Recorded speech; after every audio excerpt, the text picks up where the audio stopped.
What's going on, guys? What's going on? What's going on? Let's make sure the audio and visuals are working properly. All right, cool. We're looking good. We're looking good. All right, what's going on? My name's Ola, coming to you live from my Empire Pro studios on this fine Monday, fine, extremely cold Monday, as I'm broadcasting this for the first time. So, if you're watching a real broadcast, congratulations to you because thank God for YouTube. We can watch this over and over and over again. If you're brand new here, make sure you download this. It's absolutely for free. It's called Smart Real Estate Wholesaling, and you can find it at smartrealestatewholesaling.com. And that's the book. That's a 300 pages book that you need to read 10 to 15 times if you want to master this game of wholesaling. And yes, this is the third part of a series on a crash course on how to do wholesale. And on the first episode, I gave you an overview, okay, of what wholesaling is, why it's legit and legal form of real estate investing. Even if you don't have cash or you don't have credit or you can absolutely get started in this game.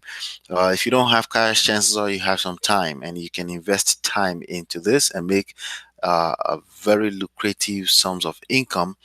And but today we're going to be talking about finding motivated sellers. Okay, finding motivated sellers is what we're going to be focusing on today.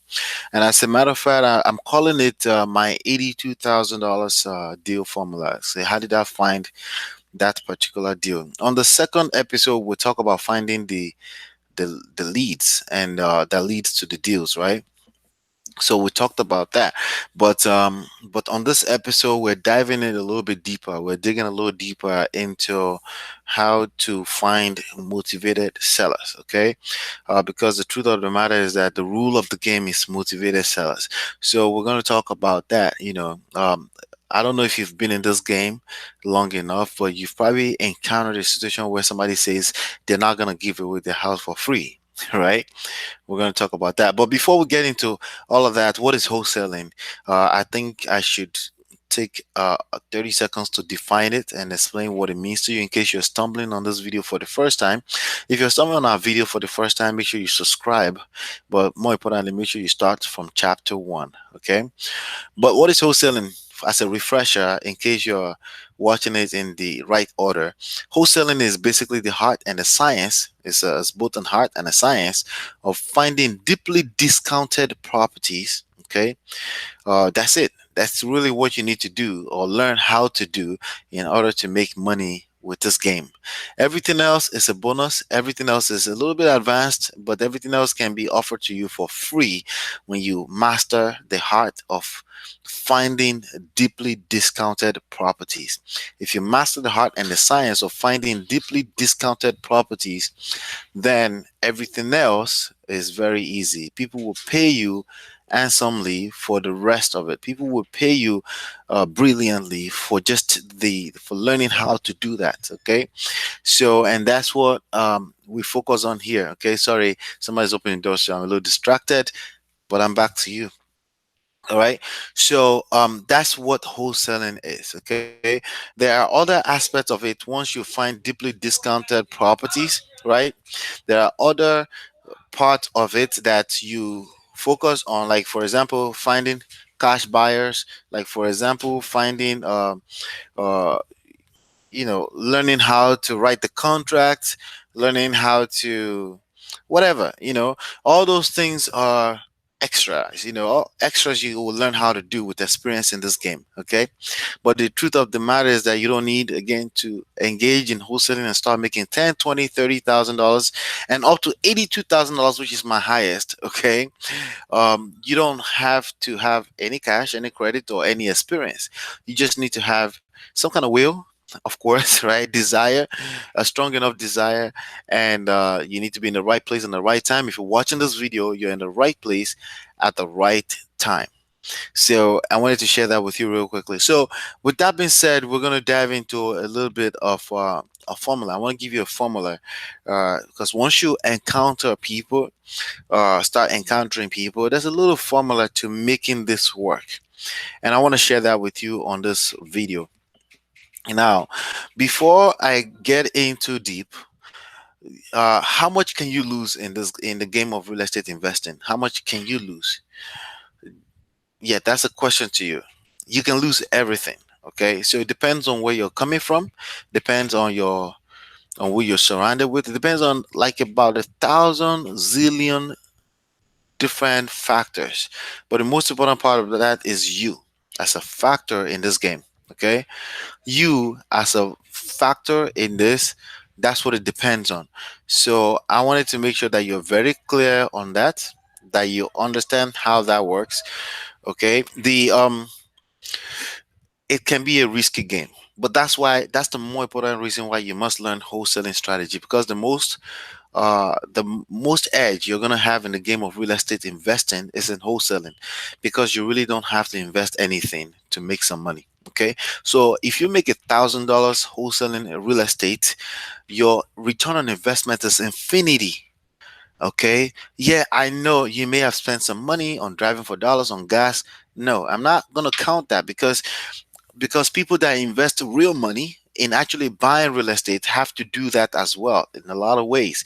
They have to invest in gas. So that's not gonna, I'm not gonna count that, okay, as an investment. It is, but not really in this context. Okay, so what I want you to pay attention to there is that your return on investment is the closest thing to infinity when you master wholesaling.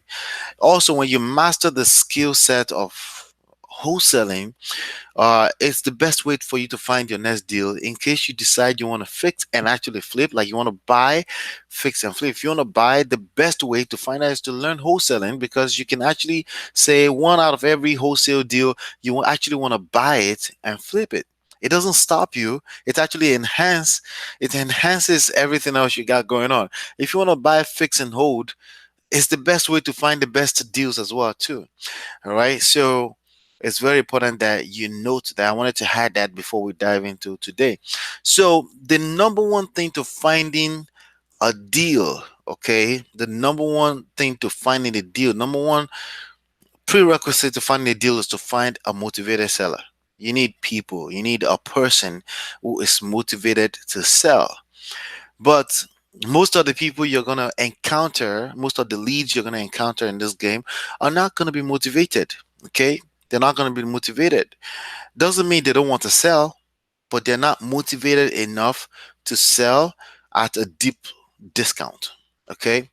So a lot of times, your skill set on how to talk to them, on the right thing to say to them, or all these other things, right? Or your skill set in that respect will create a motivated seller. Okay, so you're a lot of time you're not gonna have a motivated seller out the gate. They're not gonna show up to you as a motivated seller. You're gonna hear all types of things. Like I said, when you call a person, let's say for example you're employing the cold calling strategy, right? There are 7 different possible answers you can get, right? The first one is yes, I want to sell my house. But that's one out of 7. Okay. Most cases, you're not going to get a straight yes, right? Hey, are you open to selling your house? Yes, but that's just the first step. Yes. Well, can you sell me your house at 35% discount minus repair cost, right? Minus the cost of repair. Most of those answers are going to be no. So how do you get that to a yes if it's so difficult, right? If it's not a simple yes, right? How are you gonna get that to a simple how are you gonna get that to a yes? Okay, how are you gonna get that to AKA a motivated seller, somebody that need to get rid of this property? They don't care how much they're selling it for. They just need to get rid of like this thing is hot fire and it's hot and it's they can't withstand holding on to it. They need to get rid of, they need to dump it, right? If this thing was hot, right, I would need to dump it, right. So why would I need to dump it? Like right now it's not hot, so I can hold on to it. Sorry, I need to sip on some water. So it's actually very, there's a lot of pleasure in sipping on this, okay? But if this was hot, like 100-degree um centigrade, right? If I put this in my mouth, it's gonna be hot, it's gonna hurt me, and I'm gonna want to spit it out, right? That property exists where somebody needs to spit it out. But sometimes, not sometimes, a lot of times, most of the times, people are going to be hurting, but they're in denial, okay? Because it's not exactly like a hot water, right, in your mouth. But they know they're hurting, but they're not yet there. They're in denial. They feel like they're giving away the property. You're gonna hear things like, "Hey, I don't want to. If you're calling me about giving away my property, I don't want to give away my property." And a lot of times you have to know how to say the right thing to them to get them to a place where they realize that they are in fact hurting, and them getting to know you is not, after all, a bad thing.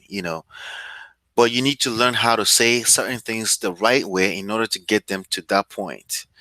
There's a certain energy you need to bring to the table in order for them to feel comfortable, in order to admit that to you. And that's what I want to share with you. That's the formula I want to share with you. So people are not gonna out the gate just want to give you their property, right? um, you don't want them to give you their property unless they absolutely need to give you their property, right? In other words, you're actually serving them. It's actually a valuable thing for them to give you their property. So we're doing something extremely ethical here, okay?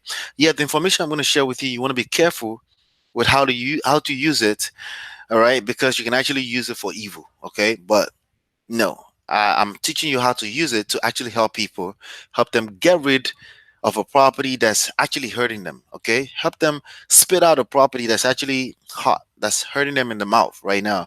And that's what I'm going to share with you today. There's a formula to that, and that's what I want to share with you. So the one thing I want you to note here is that I want you to realize that um, every seller you talk to are not going to be at the motivated level already. Okay, very sometimes, very seldomly, you will find somebody who just knows already, like, take this away from me. Okay, I encountered a lot of those. You would encounter a lot of those when you're dealing with pre-foreclosures, a lot more, because they have a real reason to get rid of the property, right?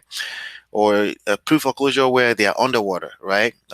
Upside down, they call it, right? It's a type of a lead. I talked about that in the last chapter. There's a type of a pre-foreclosure lead where they are facing foreclosure, but it's also upside down, meaning they have negative equity, meaning they don't have any money in interest in the property, meaning they owe a lot more than the property is worth. For example, the property is worth $200,000, but the property was worth $500,000 3 years ago.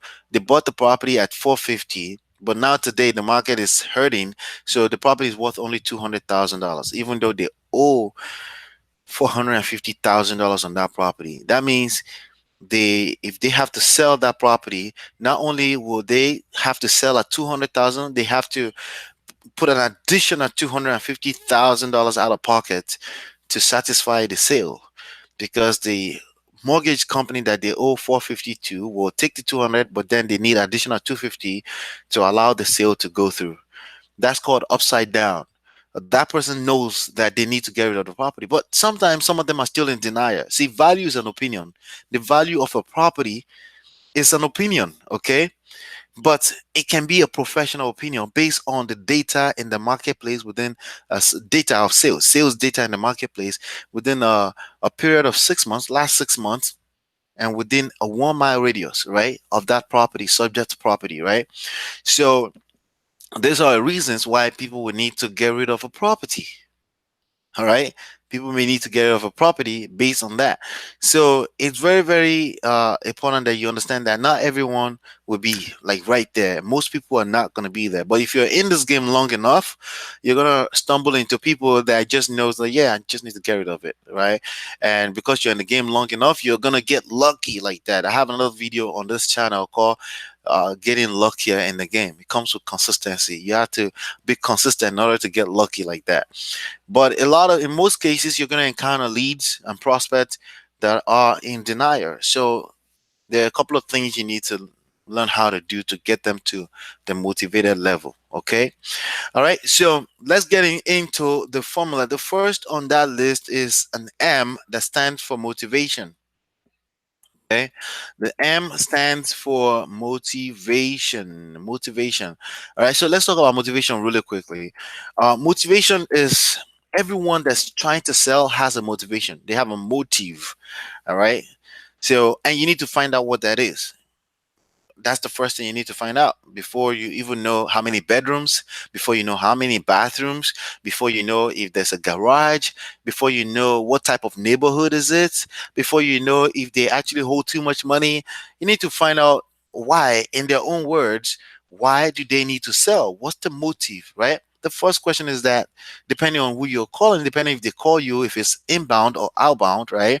If it's an outbound call to us person that's on the phone right now, you say, "Hey, I'm calling about 123 Main Street. I was wondering if you would like to sell that property at this moment," right?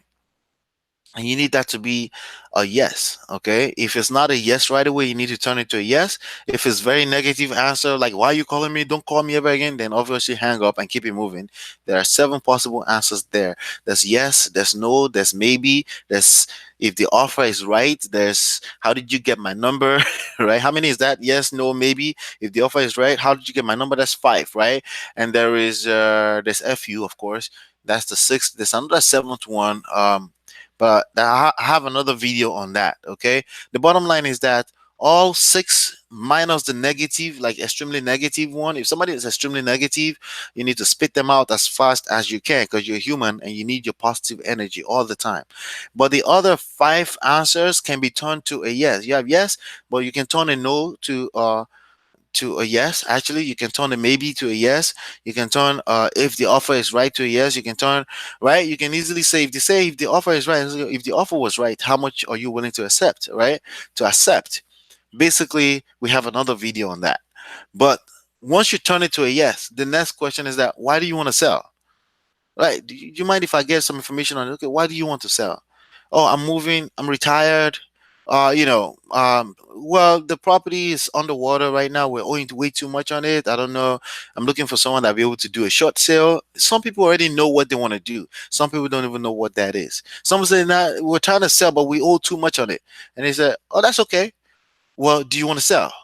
If they say yes, then you say, "Okay, why else do you want to sell?"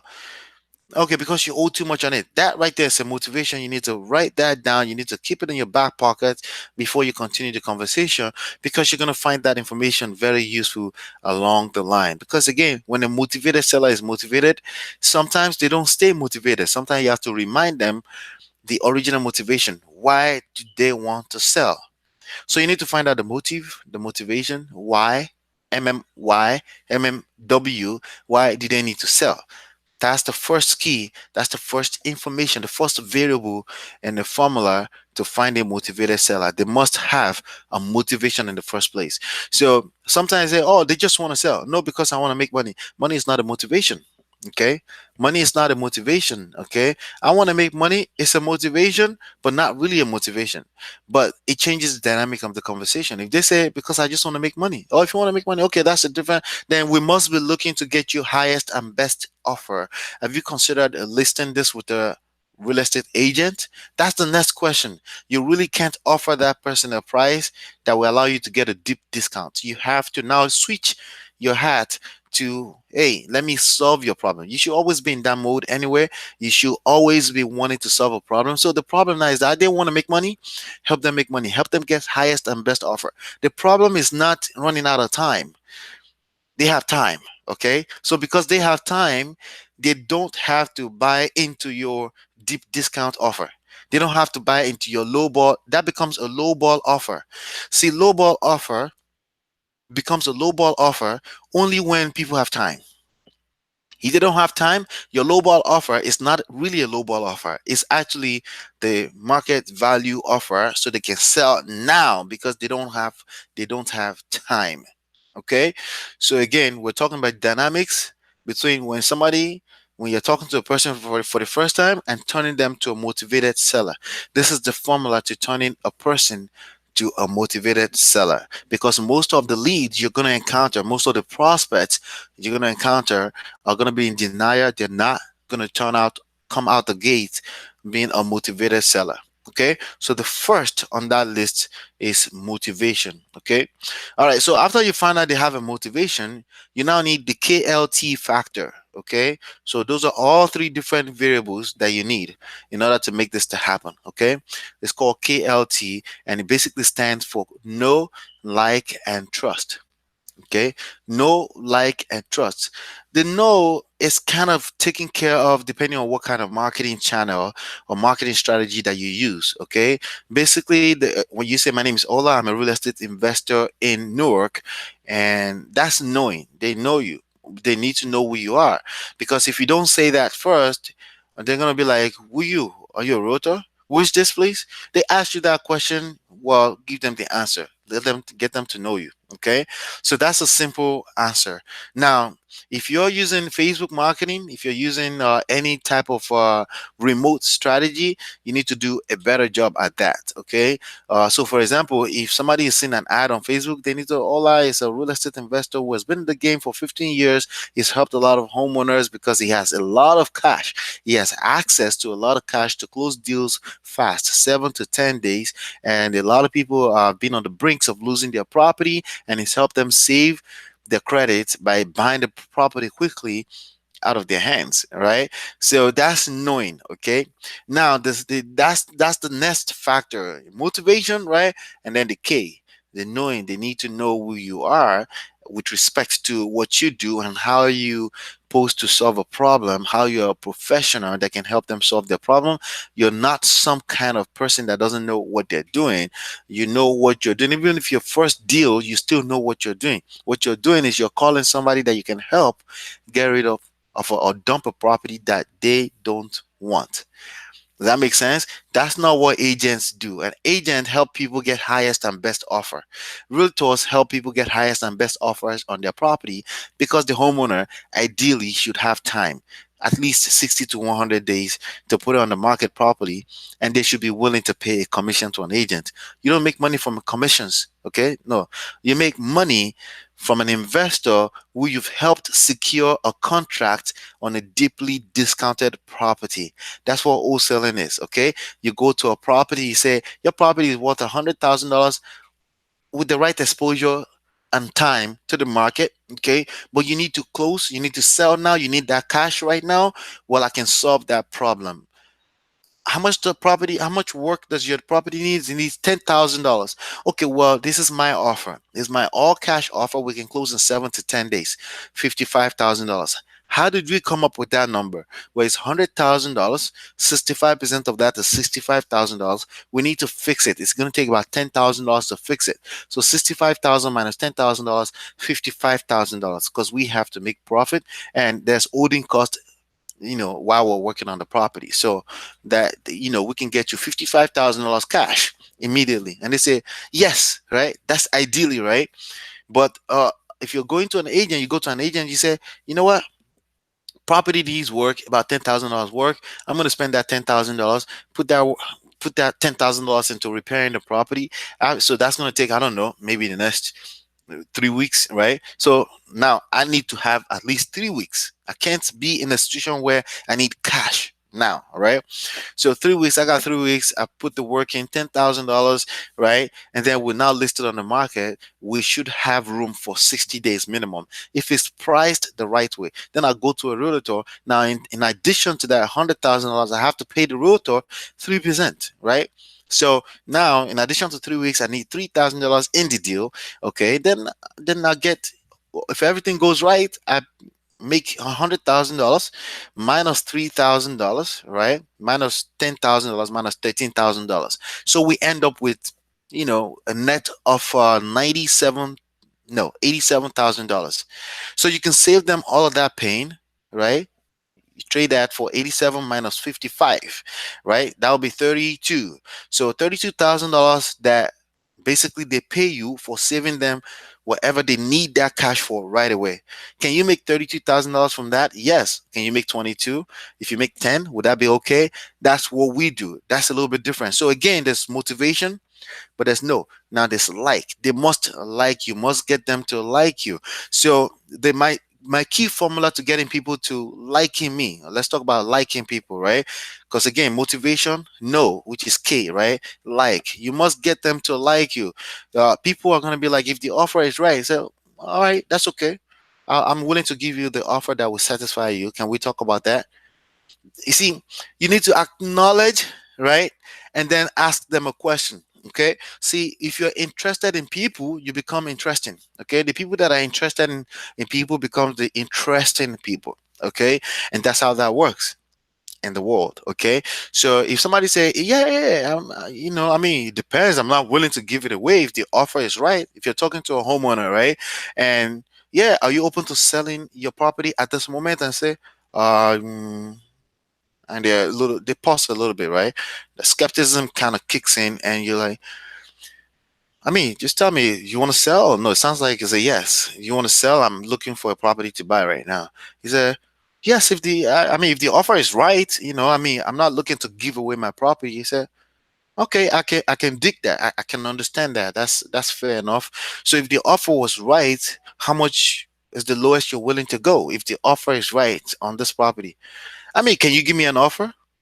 Yeah, I'll give you an offer right now. Sure. Are you open to an offer on the property? Yeah, I'm open to an offer. All right, so let's talk about the property because I can offer you $1 million right now. Would that make you happy? There's like, oh yeah, that of course that property needs to be worth a lot less than that, right? Yeah, well, can I justify my $1 million I'm going to give to you, right? And then they find that you're a little jokey, so there's a little fun in the conversation. You're not stressed. They can feel if you're tense on the phone. They can feel it, by the way, right? So you say, I can understand. I can dig that. My job is to get you the best and highest offer for your property. Is that fair? Yeah, that's fair. Okay, can we talk about the details of the property? Yeah, yeah. How many bedrooms? So why do you want to sell again?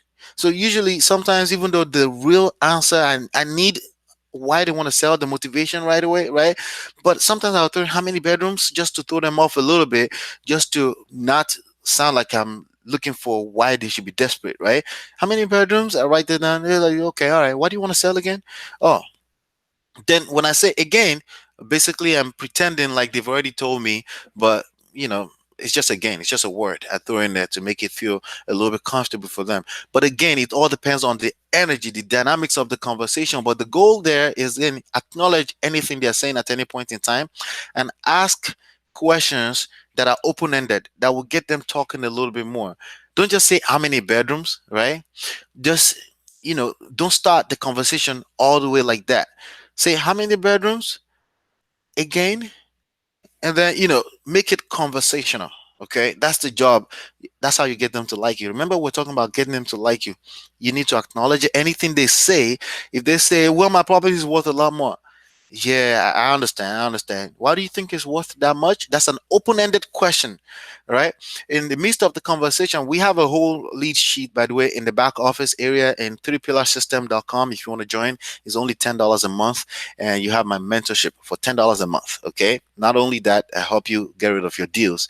If you secure deals, I can help you get that happening. Okay. But anyway, so we have a structure of exactly how we ask questions. So we'll say, hey, what do you think the property is worth? We don't want that. If you say what was it appraised for, it's a little bit different from what do you think the property is worth, right? What do you think the property is worth has an element of acknowledgement in that. Okay, because you're acknowledging that they have an idea of what they think their property is worth, and if they don't, they will tell you, well, I haven't checked the market in a while. um I mean, I'm as of last year, I think it was once they start talking that way and they're calm and they say, as of last year, I think it was probably worth around 200. Once they start talking that way, then you have them on the right on your side. Okay, it's you and them against the numbers. Okay, so your job is to provide them. You want to educate them eventually. Okay, excuse me. Let me make sure I sneeze properly without sneezing into the video.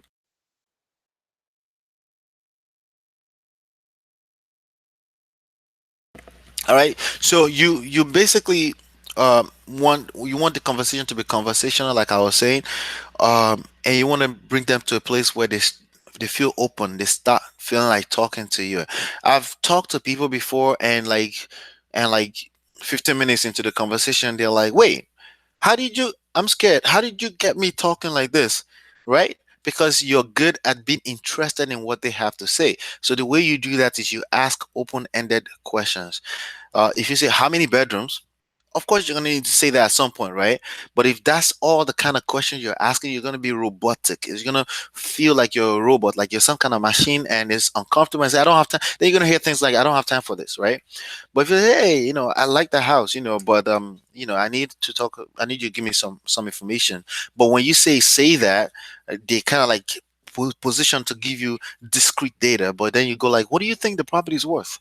Oh, so you think it's worth 200 last year? Okay. Do you think the market went up or down? And then if they're too not comfortable telling you that, so listen, I need to help you get the I want to make sure I want to give you the highest money I can give you on this property, but I need to be able to justify that. Is that okay? They understand that. Listen, I'm an investor. I'm in this to make money. I know you understand that. And they will tell you themselves that they understand that. But again, it's about the conversational part of it. You want to make it conversational. You want to relax. If you're looking at your script, you can take your eyes off your script a little bit and see what they said the last time, acknowledge it, and ask another question based on what they just said. Oh, I'm moving to Florida. Oh, wow, you moved to Florida. Did you retire or something? Ask questions like that, little personal questions, not too personal, but personal a little bit, where they can feel the need to share that with you. See, people like to talk about themselves. Okay, so anything that's not borderline stalkish, but like you're interested in their next move, we get them talking. Oh, you're moving. Oh, you're retired. Oh, you're facing foreclosure with that. Oh, that's sad. Well, I can help you with that. Would you like to know how I can help you with that? You focus on that, right? Yeah, yeah, yeah. I mean, let me see. I mean, I've tried everything. You've tried everything. Well, you think you've tried everything. Well, I've been in this game for. I'm with a team that's been in this game for a while, so I know. I know that. I get that all the time. I've tried everything, but let's see. Let's see what we got. Is that okay? Is that fair? Yeah, it's a conversation. Okay, but you got to get past motivation. Okay, you got to. If you don't get past motivation, you won't even get to that area at all. Okay, so now trust. You got to get them to trust you. Okay, how do you get them to trust you? That's a very, very valuable and massive question. They have to trust you. They have to feel like they trust you. That's what it is, okay? They have to feel like they trust you. I mean, I have to tell you this, and I use this as an example all the time, not to spread a stereotype, but everyone, wherever you're from in the world, has a stereotype. I was born here in the United States, but I was raised in Africa and Nigeria, and I identify as a Nigerian. And I the stereotype is that Nigerians are scam artists, out there. There have been times that we're watching ABC, what do you call it? This 2020 ABC, and there's somebody being scammed, and then they find out that the person that's scamming them is actually in a hotel in South Carolina, claiming to be a Nigerian. Anything is possible, right? But I get people tell me that all the time. I'm gonna give you this example. There was this one gentleman in Summit. Okay, this deal was in Summit, New Jersey, and he was like, "Oh, where you from?" I hear an accent over there. I was like, "Oh, I'm Nigerian. I'm Nigerian. I was born here, but I identify as a Nigerian because my parents are Nigerian." And he was like, "Oh, you Nigerians, you motherfucking scam artists." Blah. I was like, "Oh, that's what you think?" I mean, I hear that too. I hear that sometimes, but that's not why we're here. But you know, um, would you like to hear how I can scam you today? I can help you get rid of this property. It looks like it's hurting you. So you it's going to take time for you to get to that stage, okay? But the idea is you acknowledge what they said, okay? Don't be dismissive about it. Don't get defensive about it because it's not about you. Okay, that's their own burden that they're carrying. That stereotype has become his burden, right? He heard my accent, he wanted to know. He thinks he knows it all. Most people like that think they know it all. But your ability to be able to acknowledge and then flip it with a question, right, will make you better than the rest, than 97% of the world. Oh yeah, I hear that too. I hear that Nigerians are like that. But hey, how would you like to help? Let me help you use my scam tactics to get rid of this house. All right, because it looks like this house is hurting you. He got to a point. This is the trust level I'm talking about. He got to a point where he said, you know what, all jokes apart, what you got for me, man? How much you want to pay for this property? Right? We're talking about, I think it was a $1.7 million property in Summit, New Jersey, right? How much you want to pay for this property? Okay. Now, he got to a point where he built enough, he was cocky, right? He knew it all, right? It's a guy who was probably well off, but he needed to get rid of the property. If you just again take yourself out of the picture in the conversation, be the person to be there to help them solve their problem, but you got to be skillful too. You have to be skillful. Acknowledge, ask a question. Acknowledge and ask. Again, ask open-ended question. Okay, use their words. It doesn't matter what the word is. Okay, it could be scam, it could be whatever. Use that word and flip it on the end, and use that to say basically, I'm not attached to your meaning to that word, because at the end of the day, the meanings you attach to a word is what makes it, what gives it the life that it is, right? So if you, I mean, there's so many words like hustle. Like hustle used to mean stealing in certain contexts, right?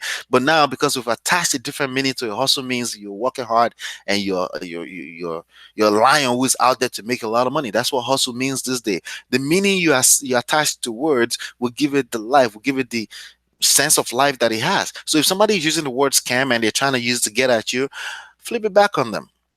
You know, acknowledge and then ask an open-ended question. You know, and if that means I mean, let's talk about how I'm going to help you get rid of this house, because that's what I want to talk about. How much do you want for this house, right?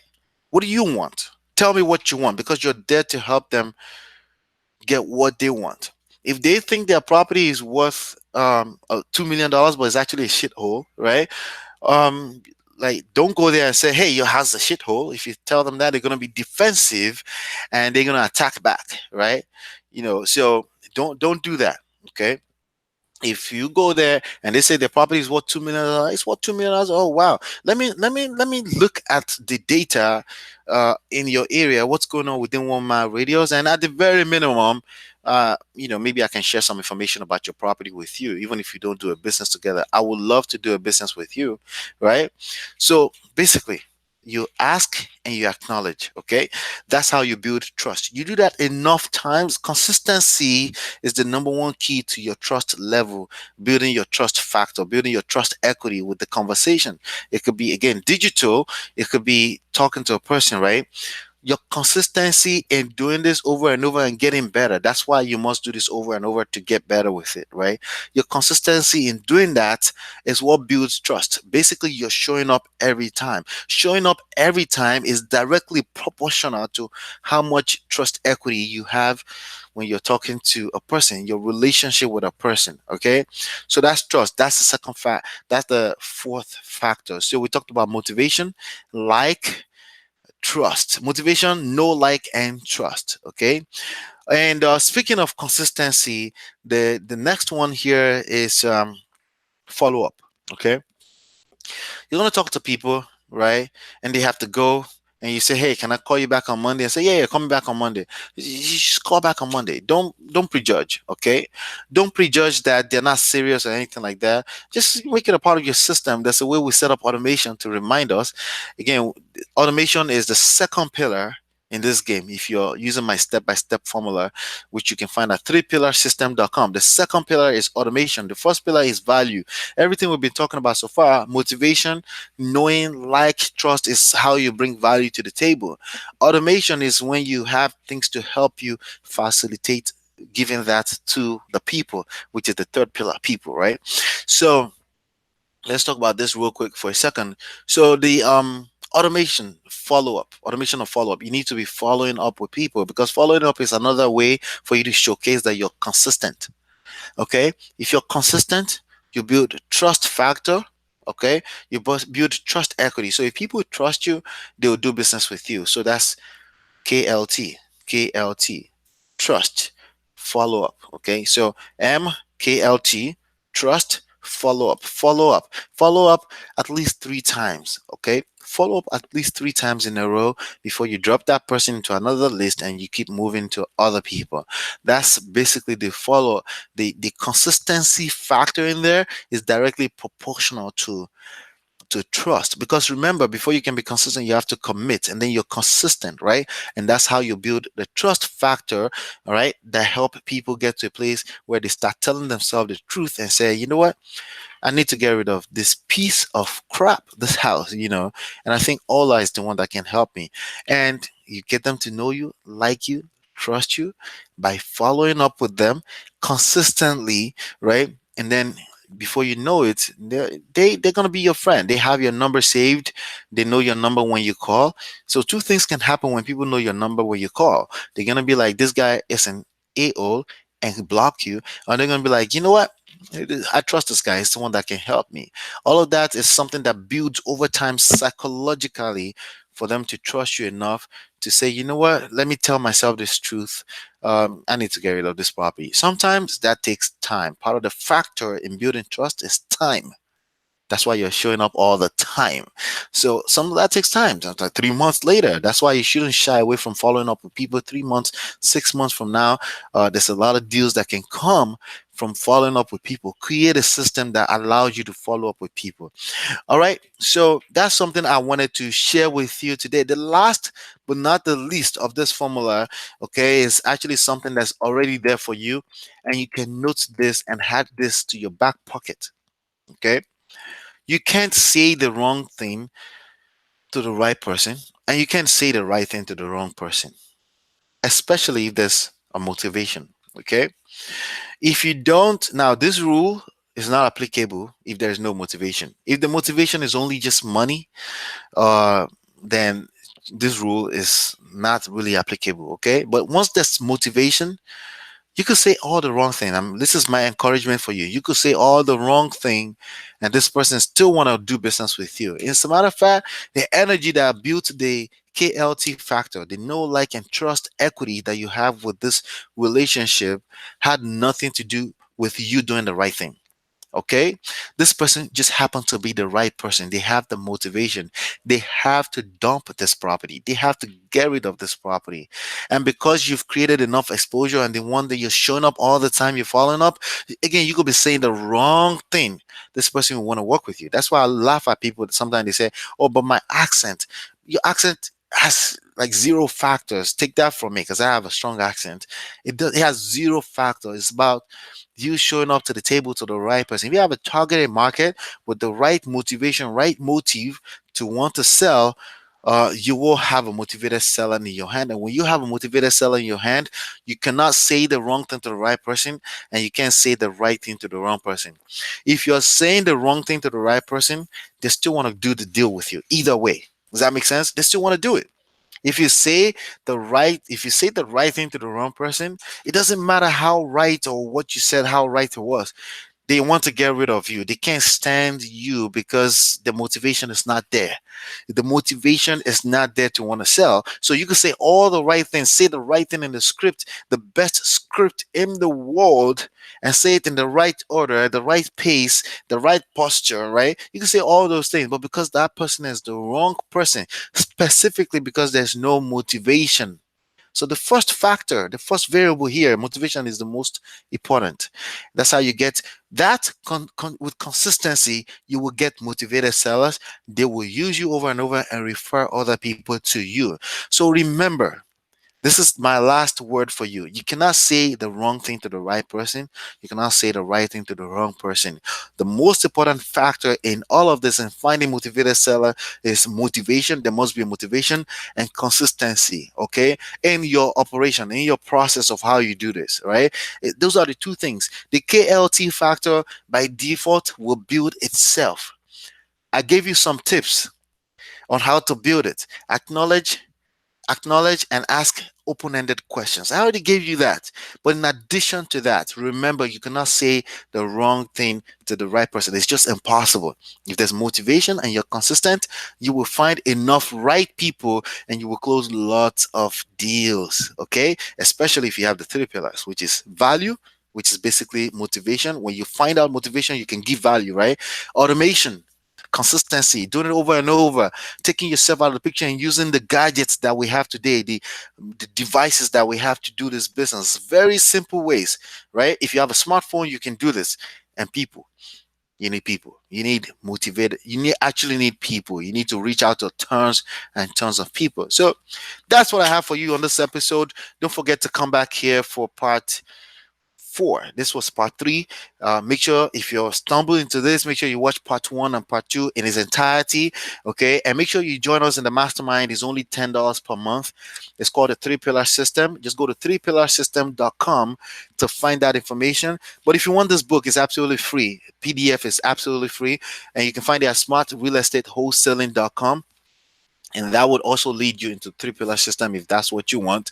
All right, smartrealestatewholesaling.com, and click like if I said anything that makes sense, that made sense to you during this 46-minute session. Click like, please, at least once. Make sure it lights blue, right? And make sure you share this video with anyone you think will find value in it. If you have any questions, opinions, advice for me, anything like that, just put it in the comment box below. Hopefully you've been enlightened and educated. I will see you on the next one, and peace.